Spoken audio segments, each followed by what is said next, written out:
pertama yang kami dengar adalah kekecewaan dari terpidana, ya suara yang mirip ya, suara yang mirip, kekecewaan dari suara yang mirip terpidana Nikita Mirzani terhadap seseorang yang tidak berhasil di tingkat kasasi. Saya nggak tahu ya, jadi saya nggak tahu kepentingan apa Ibu Rike J. Pitaloka untuk masuk ke dalam wilayah yang bukan wilayah lingkup kerjanya, karena Komisi 13 ini kan tidak membidangi tentang Mahkamah Agung, tidak membidangi tentang Kejaksaan Agung, dan tidak membidangi Komisi Judisial.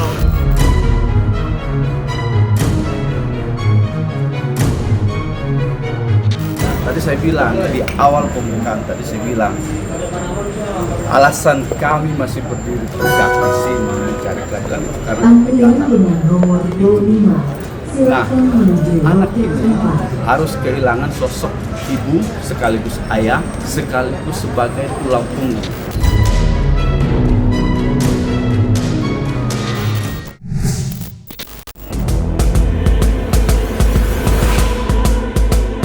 Perseteruan antara Nikita Mirzani dan dokter kecantikan Reza Gladys rupanya masih jauh dari kata usai. Alih-alih mereda, konflik yang menyeret keduanya justru kembali memanas dan memasuki babak baru. Di tengah perjuangan Nikita yang tengah menempuh upaya peninjauan kembali atau PK, kubu Reza Gladys tiba-tiba mengambil langkah mengejutkan dengan mendatangi Mahkamah Agung untuk meminta perlindungan terhadap jalannya proses persidangan. Dalam kesempatan tersebut, Julianus Sembiring selaku kuasa hukum Reza Gladys mengungkap klaim yang cukup menghebohkan.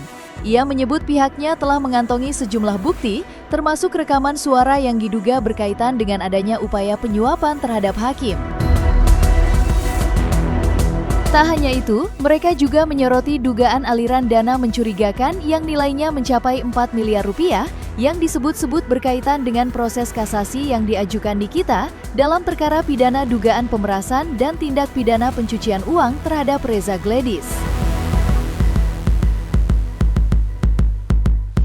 Pertama, saya perlu tegaskan, saya belum bisa mengatakan ini pihak Nikita, tapi suara yang mirip dengan Nikita ya menagih kepada seseorang yang kemudian kami lihat peristiwa yang dalam rekaman itu adalah mirip dengan peristiwa yang dilaporkan di Polda Metro Jaya ya. Jadi dugaan kita ke situ aja ya, tapi ini belum kita pastikan ya, ini hanya dugaan-dugaan.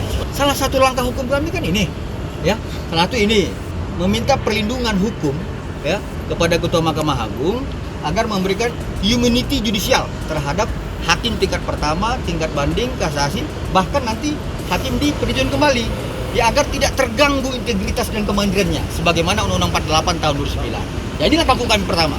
Nah, kalau kemudian nanti Ketua Mahkamah Agung untuk mendalami ini yang kami katakan tadi adalah sangat mirip dengan suara Nikita Mirzani dan kemudian terbukti adalah suara Nikita Mirzani, ya tentu kita akan melakukan langkah hukum yang kedua seperti itu. Yang pertama yang kami dengar adalah kekecewaan dari terpidana, ya suara yang mirip ya, suara yang mirip, kekecewaan dari suara yang mirip terpidana Nikita Mirzani terhadap seseorang yang tidak berhasil di tingkat kasasi. Nah, kemudian memaksa orang lain itu untuk berupaya di tingkat peninjauan kembali. Ya seperti itu. Ya suara yang mirip itu seperti itu ya. Sudah kamu gagal di kasasi, lanjutin dong di PK. Uang 4M itu gede loh, kayak gitu ya. Seperti itu. Ini suara yang mirip ya. Bukan negosiasi, bukan negosiasi. Negosiasi. Itu tidak ada negosiasi, hanya sebatas ibaratnya itu orang ngamuk-ngamuk lah. Marah karena di tingkat kasasi itu tidak berhasil, sementara uangnya sudah nyebrang nih. Pertanggungjawaban kamu di mana terhadap uang aku yang 4 miliar ini, begitulah kira-kira. Sehingga kemudian dia meminta supaya di tingkat peninjauan kembali itu dilakukan kembali, diupayakan untuk mengurus perkaranya itu. Karena mungkin ada janji-janji sebelumnya dari si entah itu penerima uang atau siapalah itu namanya menjanjikan kebebasan. Begitu kira-kira. Tak hanya menyoroti dugaan aliran dana mencurigakan dalam proses kasasi yang diajukan Nikita, kubu Reza Gladys juga melontarkan sorotan terhadap pihak lain yang dinilai ikut terlibat dalam polemik ini. Melalui kuasa hukumnya, Julianus Sembiring, mereka mempertanyakan kemunculan anggota DPR Komisi 13, Rike Diah Pitaloka, yang belakangan ikut memberikan perhatian terhadap perkara ini. Menurut Julianus, keterlibatan Rieke dianggap tidak memiliki kaitan langsung dengan substansi kasus yang tengah bergulir. Ia menilai tugas dan ruang lingkup Komisi 13 DPR pada dasarnya tidak membawahi Mahkamah Agung maupun Komisi Yudisial, sehingga kehadiran Rieke dalam persoalan ini dipandang tidak memiliki relevansi dengan proses hukum yang sedang berjalan.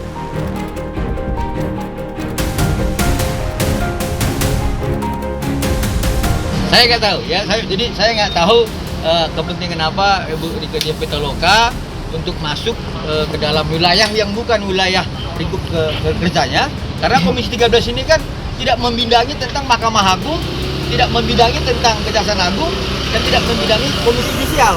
Ya, tapi kalau kemudian rekan-rekan media mengatakan bahwa ini dipantau dan sebagainya untuk yang ke depan, saya belum berani ke situ. Tapi yang pasti bahwa perbuatan Ibu Rieke Diah Pitaloka ini adalah menabrak konstitusi kita, Undang-Undang 13 tahun 2019 seperti itu. Ya, dilanggar. Jadi di dalam pasal 74 ayat 1 dan 98 ayat 3 disebutkan bagaimana kemudian anggota DPR di dalam komisi memberikan pendapatnya, rekomendasi dalam rapat komisi, rapat dengar pendapat, kemudian melaksanakan tugasnya. Itu diatur dalam undang-undang. Jadi jangan kemudian kita sepertinya menegakkan undang-undang tapi menabrak undang-undang itu sendiri gitu.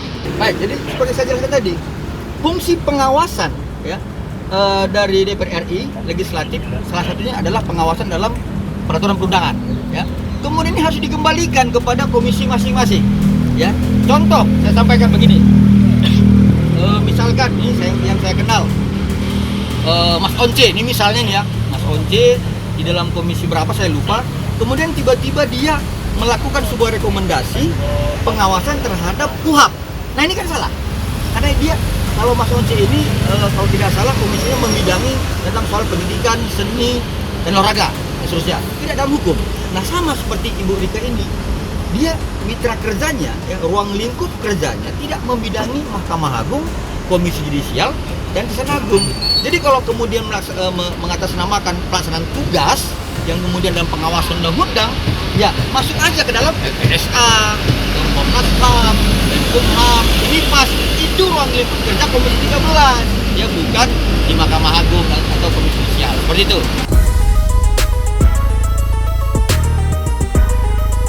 Sementara itu, di lokasi berbeda, kubu Nikita Mirzani juga tengah disibukkan dengan agenda sidang peninjauan kembali atau PK yang kembali digelar di Pengadilan Negeri Jakarta Selatan. Namun, jalannya persidangan kali ini tak berlangsung mulus. Suasana ruang sidang bahkan sempat memanas akibat perdebatan yang terjadi antara tim kuasa hukum Nikita dengan majelis hakim. Perdebatan itu berawal saat kuasa hukum Nikita, Usman Lawara, mempertanyakan soal kehadiran kliennya yang tidak berada langsung di ruang sidang. Sebelumnya, tim kuasa hukum diketahui telah mengajukan permohonan resmi agar Nikita diizinkan keluar dari tahanan demi mengikuti proses sidang PK secara langsung. Sayangnya, permohonan tersebut belum dapat dikabulkan lantaran terbentur ketentuan internal Mahkamah Agung yang menyatakan bahwa kehadiran pemohon dalam sidang peninjauan kembali tidak lagi menjadi syarat yang bersifat wajib.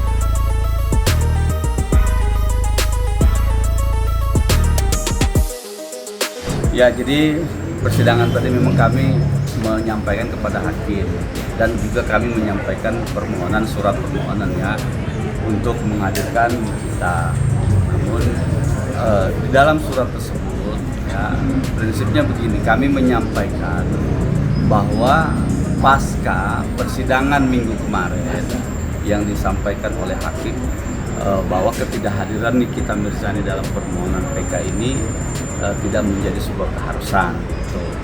Nah, kami memahami hal tersebut dengan rujukan SEMA 4/2016, tapi setelah putusan kemarin itu banyak respon-respon dari masyarakat yang bersifat negatif ya terhadap proses peradilan ini. Kami yang juga sebagai penegak hukum di sini, sebagai penasihat hukum, ingin menjaga marwah dari pengadilan itu sendiri, menyampaikan kepada hakim, kepada yang mulia tadi, bahwa Pak Hakim ini setelah persidangan Nikita Mirzani yang minggu kemarin, banyak masyarakat memberikan penilaian yang negatif terkait dengan proses hukum ini. Masyarakat menilai penetapan dari hakim yang tidak mengajukan atau tidak menghadirkan kita ke persidangan ini adalah bentuk dari proses hukum yang tidak transparan. Itu satu.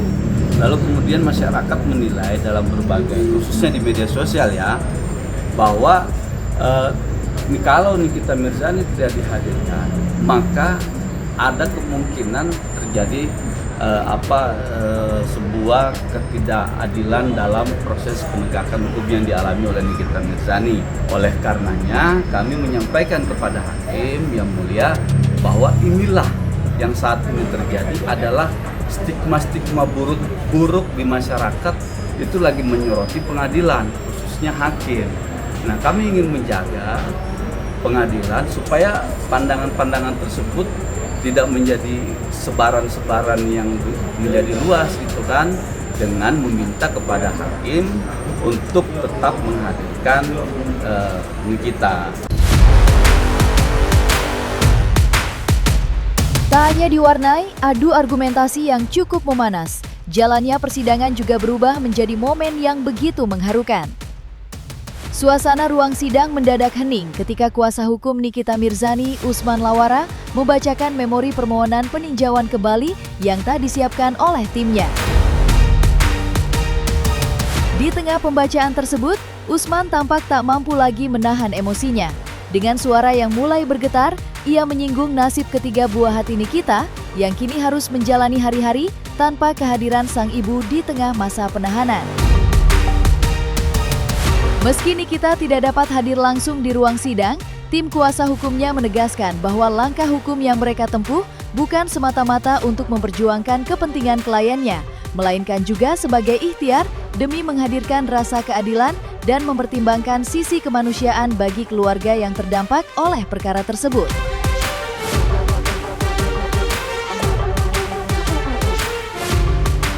Ya memang makanya tadi saya sedih ya, kami ya, saya itu menilai Nikita Mirzani ini dipaksa atau ditutup dengan skenario hukum yang cacat. Ya, tadi saya bilang di awal pembukaan tadi saya bilang alasan kami masih berdiri tegak di sini mencari keadilan karena nah, anak ini harus kehilangan sosok ibu sekaligus ayah sekaligus sebagai tulang punggung. Yang mana kita ketahui Nikita Mirzani adalah seorang single mom yang tidak mempunyai yang saat ini berjuang ya sendiri mencari keadilan untuk ketiga anaknya. Nah, itulah tadi mengapa saya sedikit terharu ya, karena memang itu yang kami lihat, menilai dari putusan-putusan hakim. Tadi sudah kami sampaikan semua karena dibatasi dengan waktu ya oleh majelis dua tadi, jadi kami menyampaikan poin-poin pentingnya saja gitu. Di mana letak khilafat hakim dalam putusan tingkat pertama, tingkat banding dan tingkat kasasi. Nah, itulah yang tadi kami sampaikan, yang sudah kami paparkan, dan hakim sendiri mengatakan bahwa kami sudah sangat jelas mengetahui materi substansi dari permohonan PK ini.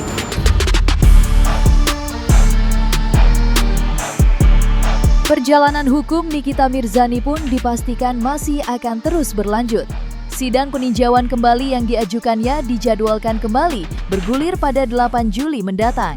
Agenda persidangan berikutnya diperkirakan akan menjadi salah satu momen penting karena kubu Nikita telah menyiapkan langkah lanjutan untuk memperkuat permohonan PK yang tengah mereka perjuangkan. Melalui kuasa hukumnya, Usman Lawara, tim Nikita mengungkapkan bahwa mereka berencana menghadirkan 2 orang saksi ahli dalam sidang tersebut. Keduanya berasal dari bidang yang berbeda, yakni seorang ahli pidana dan seorang ahli hukum, ITE, yang nantinya diharapkan dapat memberikan pandangan sesuai dengan substansi perkara yang sedang dipersoalkan.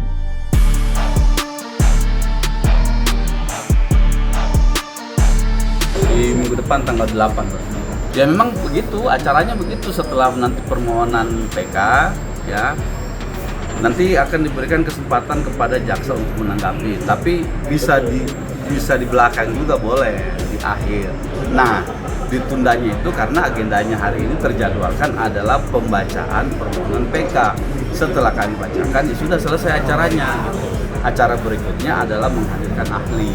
Iya, ada 2 ahli, ahli pidana TPPU sama ahli pidana hukum ITE, bukan ahli ITE ya, tapi ahli hukum ITE. Yang sangat kuat, pengen hadir gitu, dan karena beliau juga pengen menyampaikan atau nanti berdiskusi langsung saat tanya jawab dengan para ahli yang akan diajukan.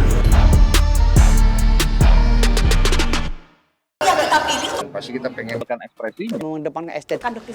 Jelas tadi mendengarkan.